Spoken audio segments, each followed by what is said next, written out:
Rektor Universitas Muslim Indonesia, UMI, Makassar, Sufirman Rahman, angkat bicara terkait penetapan dirinya sebagai tersangka kasus dugaan penggelapan 4.300 juta rupiah di lingkup Yayasan Wakaf UMI.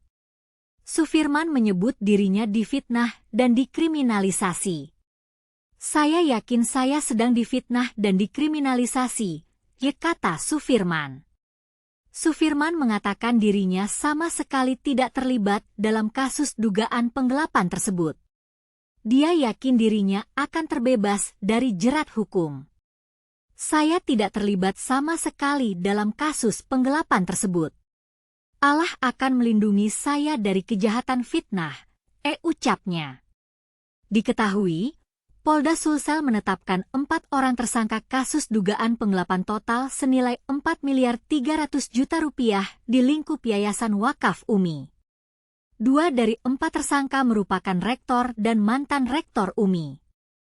Tapi, apa yang sebenarnya terjadi di balik kasus dugaan penggelapan ini? Bagaimana polisi menemukan bukti-bukti yang cukup untuk menetapkan Sufirman sebagai tersangka? Apakah Sufirman benar-benar tidak terlibat dalam kasus ini, ataukah dia hanya mencari cara untuk mengelakkan tanggung jawab? Polda Sulsel menetapkan 4 orang tersangka kasus dugaan penggelapan total senilai 4.300 juta rupiah di lingkup Yayasan Wakaf UMI. 2 dari 4 tersangka merupakan rektor dan mantan rektor UMI. Hari ini penyidik Reskrimu menetapkan 4 orang tersangka. Semuanya kerja di Yayasan UMI, ujar Kabid Penmas Polda Sulsel AKBP Nasaruddin kepada wartawan.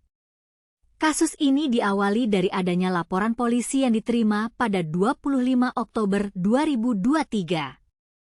Kasus tersebut berjalannya ditingkatkan dari penyelidikan ke penyidikan pada 1 Februari 2024. Ada 4 macam kasusnya yakni penggelapan, pengadaan pembuatan taman, pembuatan gedung, pengadaan videotrone.